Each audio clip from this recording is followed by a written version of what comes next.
ಅಯ್ಯೋ ಬಿರುಗಾಳಿ ಬಂಗಂದು ಬರತ್ತಾಳಲ್ಲ ಮರ ನೋವು ಇವತ್ತೇನೋ ಕರೀತ ತನಕ ಹೇಳಿ ಬಂಗಾರಿ. ಇವತ್ತು ಯಾವಾರ? ರವಿವಾರ ಯಾವ ಡೇಟ್? 22 ಫೆಬ್ರವರಿ. ಏನಂತ ಹೇಳ? ಏನ್ ಸ್ಪೆಷಲ್ ಐತಿ ಇವತ್ತು? ಹುಣ್ಣಿಮೆ ಐತಿ ಇವತ್ತ. ಅಷ್ಟ? ಹಾ, ಮತ್ತೇನು ಇಲ್ಲ ಸ್ಪೆಷಲ್?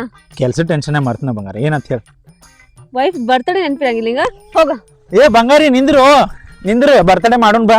ನೋಡಿದ್ರಲ್ಲ, ಈ ತರ ಸಿಚುಯೇಷನ್ ಗಳಲ್ಲಿ ನಿಮ್ ಮೊಬೈಲ್ ಎತ್ಕೊಂಡು ಬಿನ್ಸ್ಟೋನ್ ವೆಬ್ಸೈಟ್ ಬಂದು ನಿಮಗ್ ಬೇಕಾಗಿರೋ ಪ್ರೈವೇಟ್ ಥಿಯೇಟರ್ ಗಳನ್ನ ಬುಕ್ ಮಾಡಿ ಸೆಲೆಬ್ರೇಷನ್ ಮಾಡ್ಕೋಬಹುದು. ಇಲ್ಲಿ ನೀವು ಜಸ್ಟ್ 1399 ಇಂದ ಸೆಲೆಬ್ರೇಷನ್ಸ್ ಮಾಡಬಹುದು. ನಿಮ್ friends birthday, girl friends birthday, mom to be, bride to be, ಏನ್ ಸೆಲೆಬ್ರೇಷನ್ ಬೇಕಾದ್ರೂ ಇಲ್ಲಿ ಮಾಡಬಹುದು ನೀವು. ಹಾಗೆ special fog entry, cakes, food ಕೂಡ ಇವರೇ ಪ್ರೊವೈಡ್ ಮಾಡ್ತಾರೆ. ಇನ್ನ ನಿಮ್ನ ಡಿಸ್ಟರ್ಬ್ ಮಾಡೋರು ಇಲ್ಲಿ ಯಾರು ಇರಲ್ಲ. ನಿಮ್ ಸೆಲೆಬ್ರೇಷನ್ ನ ತುಂಬಾ ಪ್ರೈವಸಿಯಾಗಿ ಮಾಡಬಹುದು. ಹಾಗೆ ನಿಮ್ ಸ್ಪೆಷಲ್ ಮೂಮೆಂಟ್ಸ್ ನ ಕ್ಯಾಪ್ಚರ್ ಮಾಡಬೇಕು ಅಂದ್ರೆ ವಿಡಿಯೋಗ್ರಫಿ, ಫೋಟೋಗ್ರಫಿ ಆಪ್ಷನ್ ಕೂಡ ಇವ್ರ ಹತ್ರ ಇದೆ. ಇನ್ನ ಬಿನ್ಸ್ಟೋನ್ ಬಗ್ಗೆ ಹೇಳ್ಬೇಕು ಅಂದ್ರೆ ಇವ್ರಿಗೆ 4.9 ರೇಟಿಂಗ್ ಇದೆ, ಅದು 40,000 ರಿವ್ಯೂಸ್ ಅಲ್ಲಿ. ಹಾಗೆ ಇವರ ಬ್ರಾಂಚ್ ಗಳು ಬಂದು ರಾಜಾಜಿನಗರ, ಕೋರ್ಮಂಗ್ಲಾ, ವೈಟ್ ಫೀಲ್ಡ್, ಪಂಚಂಕ್ರಿ ಹಾಗೆ ನಾಗವರದಲ್ಲಿ ಲೊಕೇಟ್ ಆಗಿದೆ. ನೀವೇನಾದ್ರೂ ನಿಮ್ ಸ್ಲಾಟ್ಸ್ ನ ಬುಕ್ ಮಾಡ್ಕೋಬೇಕು ಅಂದ್ರೆ ಬಿನ್ಸ್ಟೋನ್ ವೆಬ್ಸೈಟ್ ಹೋಗಿ ಕೂಡ ಬುಕ್ ಮಾಡ್ಕೋಬಹುದು. ಹಾಗೆ ಕೆಳಗಡೆ ಕೊಟ್ಟರೆ ನಂಬರ್ಗೆ ಕಾಂಟ್ಯಾಕ್ಟ್ ಮಾಡಿ ಕೂಡ ಬುಕ್ ಮಾಡ್ಕೋಬಹುದು.